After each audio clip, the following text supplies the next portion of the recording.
감각 있는 성도가 되자. 성도의 감각, 영적인 감각이죠. 특별히 이 말씀을 보면서 여러분, 코로나를 지내면서 우리가 많이 무뎌졌는데 우리 진고은 간사가 그런 얘기를 해요. 그 얘기가 저도 마음속에 참 많이 와닿았는데, 어떤 목사님이 설교하러 가셔서 첫 마디가, 오늘 설교를 준비하려고 하는데 바쁘다 보니까 설교를 이걸 할까 저걸 할까 망설이다가 제대로 준비도 못하고 올라왔다고, 그렇게 설교 시간에 얘기하고, 조금 있다가 핸드폰을 가지고 올라갔는데 핸드폰에 카톡이 오더래요. 그래서 목사님이 설교하다 말고 또 카톡을 읽고 답장도 해주고, 그리고 이젠 이러고 저러고 예배 시간에 성도들이 보기에도 아주 민망할 정도로 목사님이 그러시더래요. 그래서 목사님이, 여러분, 제가 예배 드리는 게 이게 지금 여러분 보기 아름답습니까? 아니면 보기 싫습니까? 그러니까 어떨까요? 예? 목사님이 일부러 그러신 거예요. 그러니까 목사님 그건 아니죠. 그래. 여러분 모습이 그렇습니다. 예배하러 올 때 정말 준비하지도 못하고 와가지고는 핸드폰 켜가지고 있다가 핸드폰 오면 그놈 보고 그놈 답장해주고 신경이 거기 쓰여 있는데 그새 예배가 무슨 예배가 되겠냐고. 저는 그 얘기가 참 마음속에 와닿았어요. 목회자 입장이니까 더 그렇겠지만 우리 신앙의 감각이 참 많이 무뎌져 있습니다. 그래서 우리는 하나님을 더 가까이 찾고 열심으로 주 앞에 나가야 되는데, 오늘 말씀이 지난 금요일날 제가 설교를 벼랑에서 하고픈 내 인생의 최고의 벼랑 끝에서, 벼랑이라고 하는 것은 큰 절벽의 그 꼭대기를 벼랑이라고 얘기하잖아요. 그러면 거기에서 내가 내 인생의 그 지점에 섰을 때 내가 뭐라고 고백하겠느냐, 하나님을 향해서 뭐라고 하겠느냐, 고백할 수 있느냐. 오늘 말씀은 성도의 감각, 오늘 이 시대에 우리의 영적인 감각이 얼마나 깨어져 있느냐, 같은 맥락에서 생각해 보면서, 수요일날 제가 금요일날 말씀드렸던 말씀은 똑같은 공통점은 뭐냐면, 오늘 본문이나 출애굽기 5장 15절부터 보면 거기에 말씀이나 똑같이 자기들의 닥친 삶에, 이스라엘 백성들이 닥친 삶에 대해서 불평하고 원망하는 내용이에요. 그런데 그 내용의 이젠 과정은 다르죠.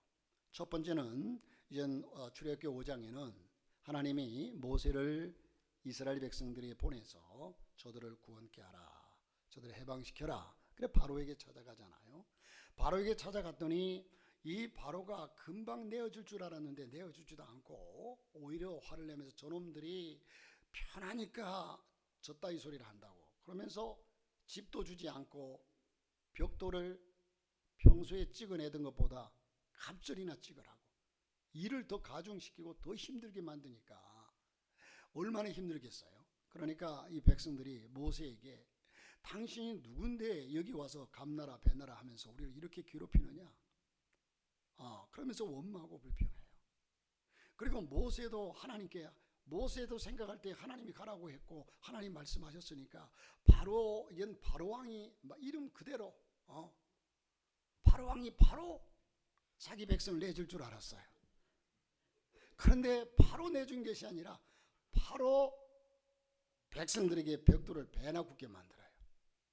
자, 이런 어려움 속에서 모세가, 하나님 어찌하여 그러십니까? 모세 역시도. 그러니까 이스라엘 백성들의 불평과 모세의 외침은 좀 차이가 있죠. 그런데 하나님 어찌하여 이러십니까? 예수님이 십자가에 달리셔서, 십자가에 달리기 위해서 또 예수님이 감난산에서 기도하실 때에도 그렇게 기도하셨지만, 그런데 십자가에서도 어찌하여 나를 버리셨나이까 라고 고백하거든요. 그래서 이 말씀을 같이 겸하여서 오늘 말씀은 이젠 이스라엘 백성들이 저들이 가는 과정 속에서, 광야에 가는 과정 속에서 이젠 여러 가지 어려움이 많습니다. 광야 생활이 얼마나 어렵겠습니까? 이젠 저들이 애굽에서 나올 때 가져온 양식도 다 떨어지고 가져온 물도 다 떨어지고 먹을 것이 없어요. 그러니까 저들이 원망하죠. 그때 하나님이 일찍 우리 인생의 삶의 모든 것을 아시고 주시면 좋으련만 아, 이놈이 내가 보니까 쌀이 떨어졌구나. 그래서 쌀 먼저 주시고 하면 좋으련만 그렇지 않아요. 여러분, 그래서 이스라엘 백성들이 하나님을 향해서 모세를 향해서 원망할 때 하나님께서 만나와 메추라기를 허락하시죠. 이런 과정이 오늘 본문의 말씀입니다. 그러나 오늘 이 말씀은 이젠 금요일 드렸던 말씀과 같은 맥락에서 그 말씀을 좀 더 보완해서 그 말씀을 중심으로 말씀을 생각해 보고자 하는데, 우리의 신앙이 이 코로나를 지나고 또한 지금 세상이 아주 어저께 되다 보니까 우리 신앙이 자꾸 변질되어 우리 감각이 무뎌져 간다는 거예요. 여러분, 나이가 들면 입맛이 무뎌져 간다고 그러죠. 그래서 자꾸 짠 것을 좋아하고, 또 어르신들은 짠 걸 짜야만이 음식이 맛있다고 하고 무뎌졌다는 얘기죠. 우리 신앙이 영적 생활에 무뎌져 간다는 건데, 여러분, 뉴질랜드의 오클랜드에 있는 어떤 자연사 박물관에 가면 지금은 이 지구상에 멸종되어서 없는 거대한 모아새라고 하는 박제가 있다고 해요. 박제. 그 새가 살아있을 때 잡아서 만들어 놓았던 박제가 있는데, 몸 길이가 양쪽 날개를 펼치면 약 3m 정도 되는 어마어마한 큰 새라고 합니다. 자, 그런데 이젠 이 새가 특별하게 거명되는 이유가 뭐냐? 이 새에 여러분 상상해 보세요. 두 다리가 길어요. 긴 두 다리가 있고요. 또 목이 길어요. 새가 이젠 목이 긴 목이 있고, 또 부리는 이젠 새들은 부리가 있잖아요. 이 부리가 길쭉하게 뾰족하게 길게 나와 있어요. 그런데 새라고 하면 날개가 있어야 되는데 날개가 없대요. 날개가 없고 새의 깃털, 이 동물의 털이 아니라 새 깃털과 동물의 털은 다르잖아요. 새 깃털로 덮여 있는데 날개가 없다라는 사실이에요. 여러분, 그리고 이 오세아니아 대륙에는요, 날개가 없는 새들이 그 외에 화식조라고 하는 새도 있고 키위라고 하는 새도 있고 그 외에 여러 종류가 있다고 합니다. 그런데 이들이 처음부터 날개가 없었던 것이 아니고 대륙과 떨어져서, 큰 대륙과 떨어져서 오랫동안 거의 완전한 그 평화로운 환경 속, 먹이도 많고 또 천적도 없고 하는 이런 평화로운 환경 속에서 살다 보니까 날개를 쓸 필요가 없고 날개의 근육이 약화되고 이젠 자연적으로 퇴화되어서 날개가 없어졌다고 하는 과학자들의 얘기입니다. 자, 여러분, 우리가 이 팔을 계속 움직이지 않으면요, 이 팔은 계속 말라가. 가만 둬보세요. 이 팔은 이 근육이 다 사라지고 말라서 나중 뼈만 남을 거예요. 그럼 뼈도 나중에 그냥 떨어져 나갈 거예요. 가만 두면 쓰지 않으니까.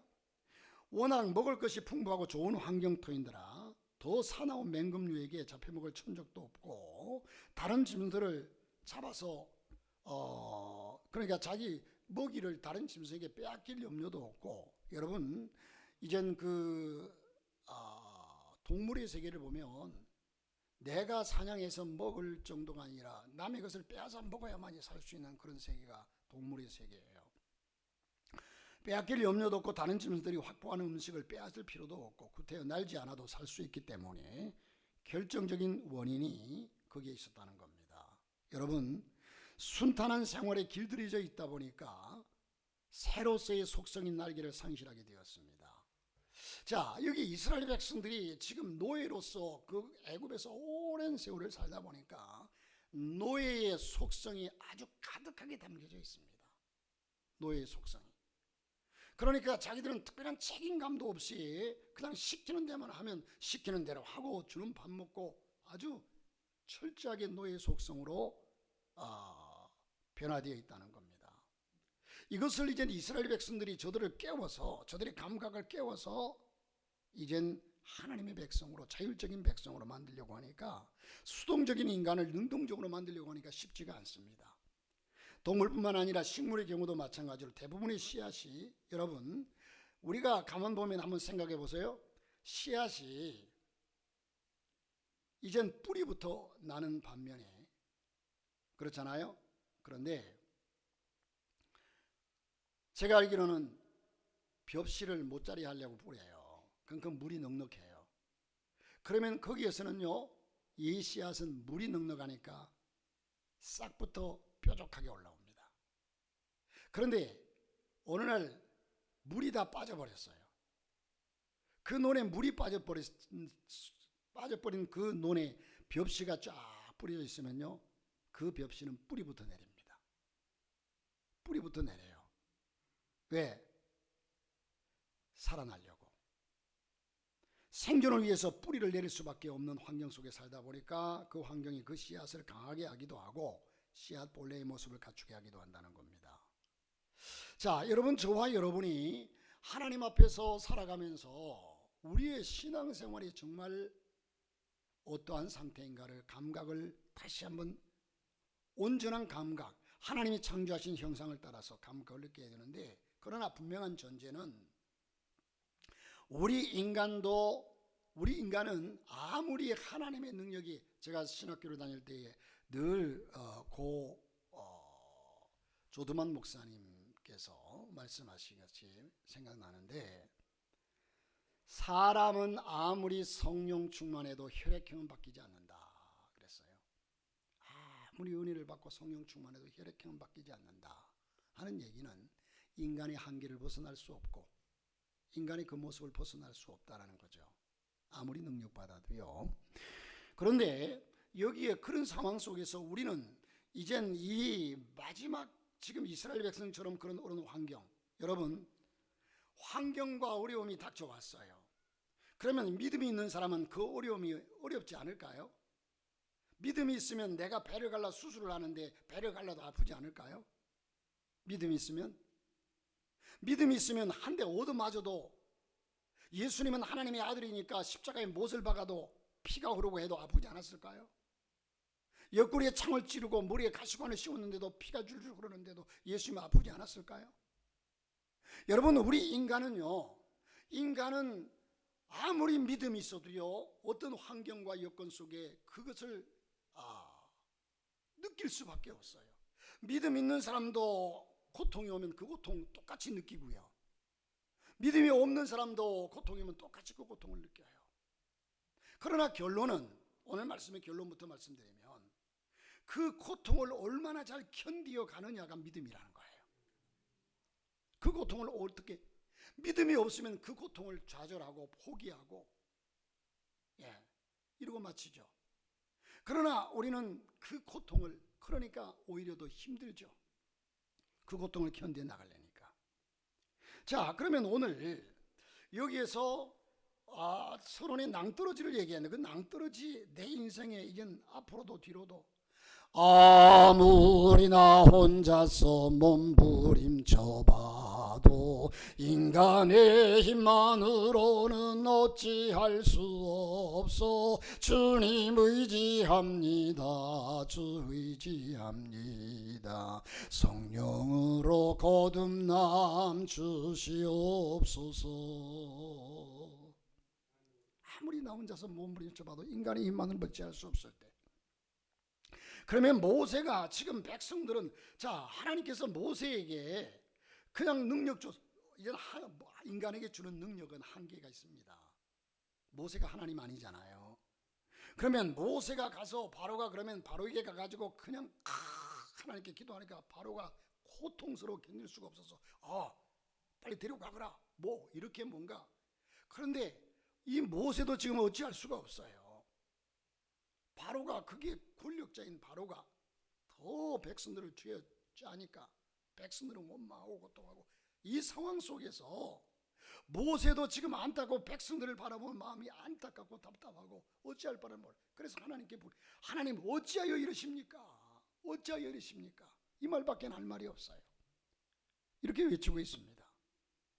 자, 여러분, 이 사실을 우리는 보면서 하나님의, 모세가 절망의 벼랑에 섰을 때에 하나님의 도우심 속에서 역사하고 백성을 이끌었지만, 모세 역시도 때로는 어찌할 바를 알지 못하고, 때로는 제가 참 안타까울 때가요, 주의 종으로서 성도들이 어려움을 가지고 왔을 때, 목사님 이렇게 힘들어서 어려워서 제가 몸이 아파서 그럴 때, 하나님, 여기에 살아는 하나님의 자녀가 이렇게 아프다고 합니다. 하나님 치료해 주옵소서. 그러면 금방 나아버리면 얼마나 좋겠어요. 그런데 그러지 못하니까 안타깝고 답답하고 참으로 안타까울 때가 너무나 많습니다. 하나님 앞에 탄식하며 부르짖는 모습을 볼 수가 있습니다. 우리 하나님은 모세가 바로왕으로부터 거절당했을 때에 그의 동족들로 어른들로 통해서 항의를 받죠. 왜 지금 일을 이렇게 만들었느냐? 왜? 백성들이 너무너무 고통스러워하니까. 모세는 당황할 수밖에 없어요. 아니, 하나님이 가라고 할 때는 뭐고 또 이렇게 어렵게 까다롭게 만들 때는 뭔가. 모세 자신의 노력이 백성들의 상황을 호전시키기는커녕 오히려 더 악화시킨 결과를 가져왔을 때 하나님은 모세로 하여금 마음이 슬프고 고독의 순간에 설 수밖에 없었습니다. 여러분, 모세는 분명히 자기 혼자의 힘으로 결코 아무것도 할 수 없다는 엄청난 교훈을 깨닫게 됩니다. 이제 그래서 하나님을 찾죠. 아마 모세가 모르긴 해도요, 하나님이 모세에게 정권을 다 맡겨가지고 모세가 자기 마음대로 가가지고 할 수 있었다면 모세는 이스라엘 백성들을 제대로 끌어낼 수가 없었을 거예요. 모세도 이스라엘 백성과 어떻게 보면 공통점이 있어요. 자기 혼자는 할 수가 없었을 거예요. 아마 교만해서 언제 어디서 꺾여질지 모를 겁니다. 모세 자신의 노력이 백성들의 상황을 호전시키지 못했습니다. 자, 사랑하는 성도 여러분, 백성들의 원성이 극에 달하고 이 모든 책임이 지금까지 노예 생활한 것에 대한 불평은 별로 없었어요. 그런데 모세가 와서 더 저들을 힘들게 만들어 놓으니까 이 백성들의 원성이 극에 달합니다. 자신의 능력으로 해결할 길이 없습니다. 모세는 더 안타까워요. 더 답답해요. 그럴 때 모세의 절박한 부르짖음이 뭡니까? 모세의 부르짖음에 귀를 기울이십시오. 어찌하여 나를 보내셨나이까? 하나님, 어찌하여 나를 보내셨나이까? 나를 보내놓고 저 백성 구원하라고 해놓고 지금 하나님 보시지만 내가 내 힘으로 구원할 수가 없잖아요. 바로가 지금 내 얘기를 한 기절도 듣지 않잖아요. 이 모세의 함성은 원망이 아니고 자신이 한계에 이르렀다는 인정하는 외침입니다. 예수님께서도 십자가상에서 아버지여 어찌하여 엘리 엘리 라마 사박다니. 자, 이스라엘 백성이 절박한 환경에 있을 때 이스라엘 백성들의 외침을 한번 보십시다. 이제는 이스라엘 백성들은 절망할 수밖에 없었습니다. 벽돌을 만드는 것을 통해서 그 처음 몇 해 동안 이루어지지 않는 바로왕과의 대화에서 그들은 서서히 절망을 느끼기 시작합니다. 날이 갈수록 비참하기 짝이 없는 이 노예들, 이스라엘 백성들, 인간을 통한 희망의 성취가, 그래도 모세가 처음 와서 얘기할 때는 소망을 가지고 희망을 가졌는데 모세도 지금 모세가 내가 너희들을 구원하러 왔다 했을 때는 뭔가 그래도 기대를 가졌는데 지금 되어져 가는 상황이 전혀 그렇지가 않아요. 내가 우리를 구원하러 왔다고 얘기했지만 지금 내가 할 수 있는 게 뭐냐? 지금 이런 상황에 처했어요. 가능하지 않다는 것도 깨닫게 됩니다. 결국 모세와 아론도 그들처럼 연약한 존재임을 알게 됩니다. 그래서 그들은 모세를 원망하게 되죠.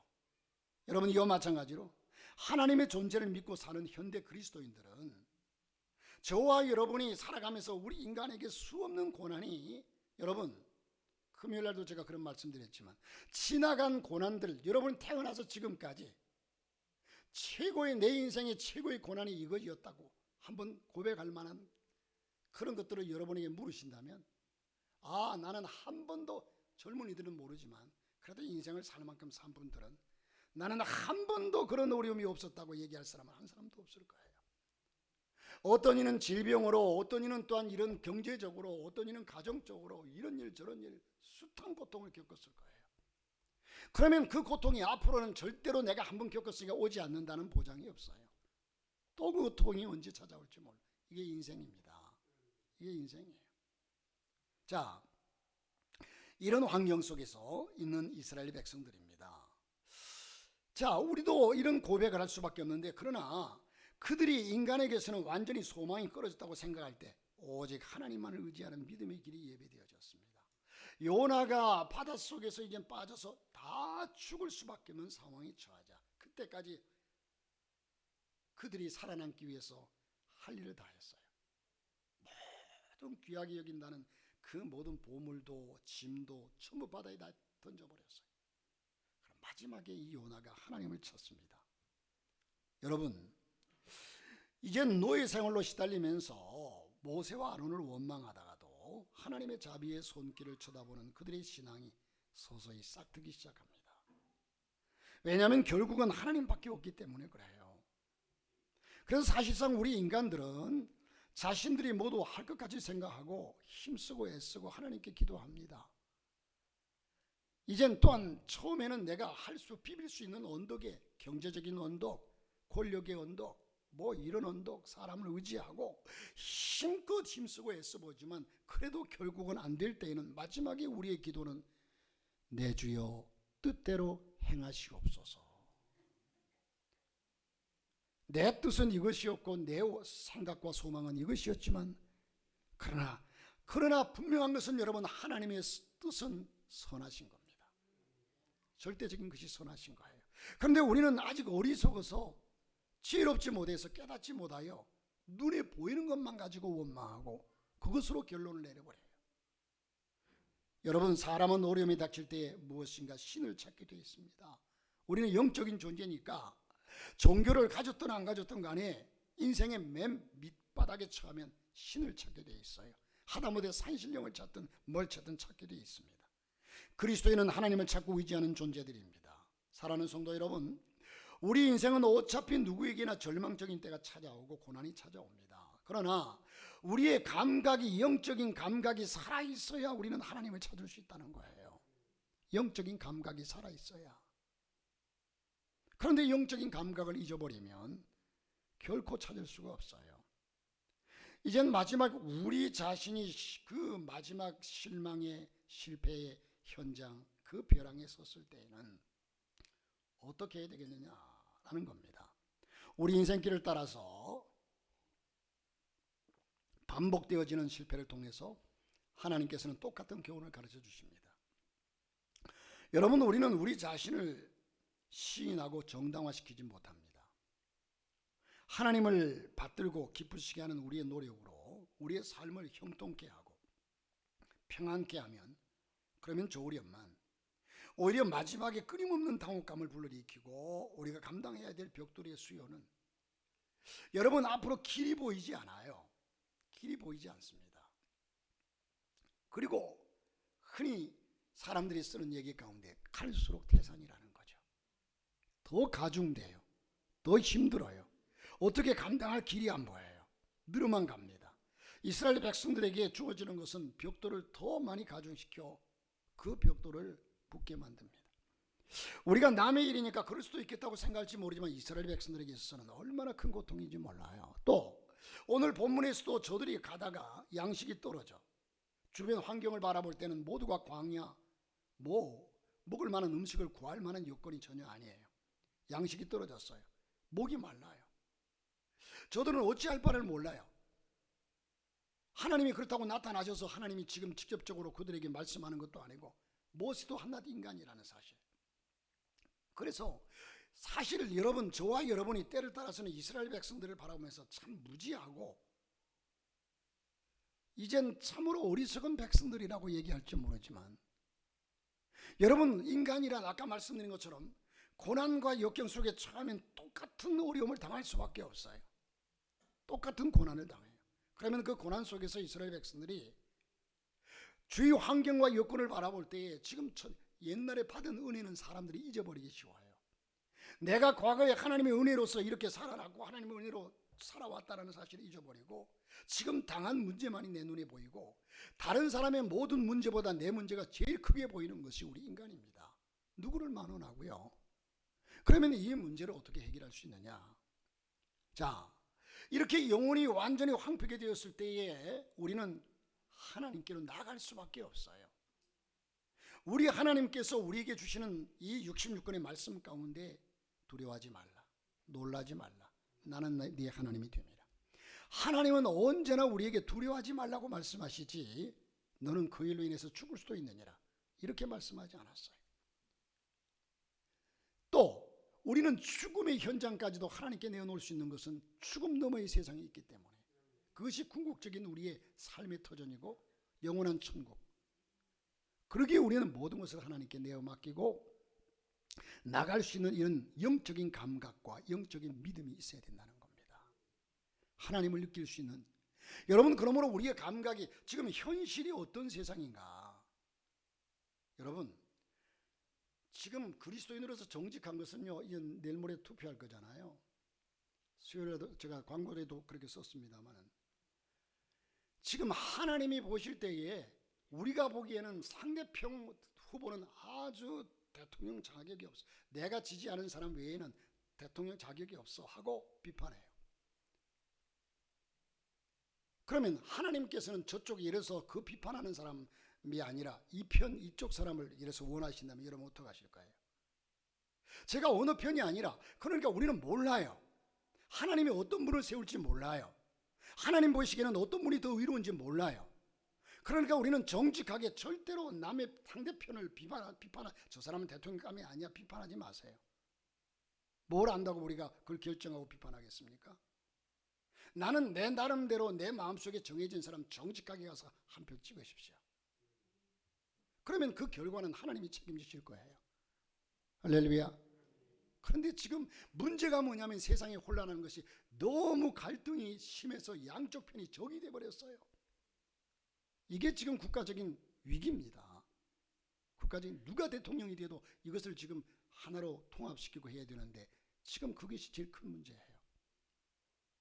자, 어쨌든 이런 현실 속에 살면서 우리는 그래서 거기에 빠져들지 말지. 우리도 여러분도 여러분 나름대로 생각이 있으니까 누군가를 지지하고 누군가를 맞는 얘기예요. 그 옳은 생각이에요. 그런데 우리는 여기에서 오늘 현실이 이렇다 보니까 한쪽에 빠져가지고 상대방을 그냥 판단하고 욕하고, 우리는 이 현실 속에 그리스도인으로서 여러분, 우리에게 남에게 험담하지 마라. 마태복음 7장 1절에 비판을 받지 아니하려면 비판하지 말라. 너희의 비판하는 비판으로 너희가 비판을 받을 것이요 너희의 헤아리는 그 헤아림으로 너희가 헤아림을 받을 것이다. 인간이라는 존재는 그럴 수밖에 없으니까 성경에서 하지 말아라 하지 말아라 하지 말아라고 말씀해요. 하지 말아야 합니다. 여러분, 인간의 실패의 현장에서 자신의 한계와 실패를 인정하고 오직 주님만 의지하는 경지에 이르렀을 때 살아계신 하나님의 도움은 더욱더 찬란하게 빛이 납니다.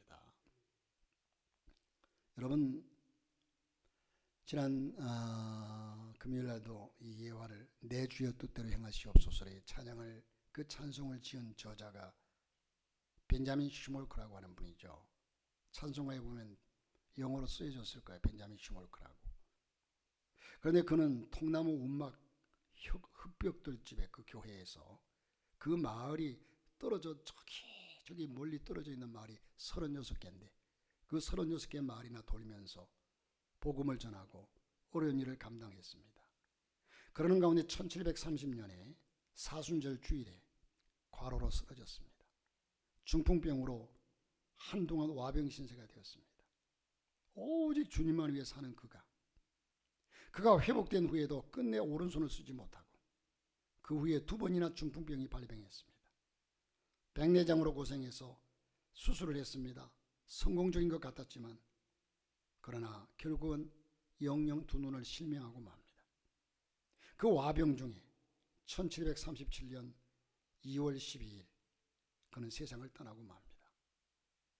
자, 참, 아니 여러분, 이해가 안 되잖아요. 지금 이 인생을 베냐민 슈몰크라는 사람의 인생을 찾아볼 때 하나님이 계십니까? 여러분, 우리가 아이러니한 것은요, 우리가 볼 때는 이 벤자민 슈몰크라고 하는 사람 속에서는 그 인생 속에서 하나님을 찾을 수가 없어요. 그런데 이 벤자민 슈몰크는 자기 그 환경 속에서도 하나님을 찾고 하나님을 알고 있어요. 하나님을 믿지 못했다면 그가 이런 인생을 살았겠어요? 이 슈몰크의 인생 속에서는 그가 하나님을 확신하고 있다는 사실을 그 인생을 통해서는 엿볼 수가 있어요. 그러니까 자기의 목숨까지 바치면서, 그런데 우리가 제3자가 바라볼 때는 그 삶 속에는 하나님이 보이지가 않아요. 자, 그런데 그가 살아생전에 1704년 어느 날 그 먼 지역에 36개나 되는 그 지방의 지역을 다 신방을 하고 돌고 복음을 전하고 와보니까 앞을싸 교회와 집이 다 홀랑불에 타버렸어요. 여러분 전해 내려온 얘기가 아니에요. 남이 얘기하는 게 아닙니다. 여기저기서 타다 남은 것들이 연기를 내뿜고 있습니다. 문득 생각났어요. 두 아들 어디 갔을까? 어린 형제들. 찾았지만 보이지 않아요. 섬찟한 생각이 들어서 그 불길을 잿더미를 헤치고 보니까 거기에 두 형제가 끌어안고 다 죽어 있었어요. 하나님 계십니까? 이때 하나님 뭐 하셨을까요? 전능하시다고 하는데. 그런데 이런 상황이면 이 슈몰크는 하나님 버려야 돼요. 당신이 어디 있습니까? 보십시오. 나 지금까지 주를 위해 살았습니다. 당신은 어디 있습니까? 자, 여러분, 그런데 이 시신, 두 아들의 시신 앞에서 하나님 앞에 울부짖습니다. 여러분, 상상이 됩니까? 이건 지어낸 얘기도 아니고 전해 내려온 얘기도 아닙니다. 실제 상황이었습니다. 그런데 그의 울부짖음이 자기로서는 도저히 이해가 되지 않게, 나의 예수님 당신의 뜻대로 하소서. 당신의 뜻이 내 뜻이 되게 하소서.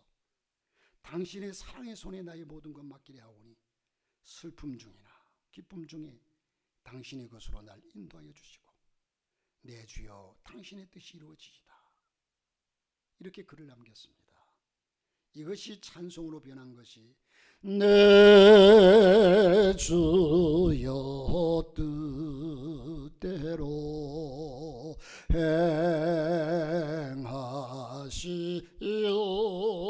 행하시옵소서. 살든지 죽든지 뜻대로 하시옵소서 하고 부르셨어요. 참 이 내용을 찬양을 그 내용을 알고 찬양을 하면요, 그 찬양이 눈물이 나지 않을 수가 없어요. 우리는 살아가면서 무슨 일을 당해도 하나님이 내 편 되어 주기를 원합니다. 하나님이 내 편 되어 주기를 원해요. 그러나 여러분, 우리는 죽음 너머의 세상을 바라보고 사는 사람들이기 때문에 이 땅에서의 삶은 잠시 지나는 것들입니다. 여러분, 우리는 영적인 감각, 곧 하나님을 바라보는 신앙을 가지고 있어야 합니다.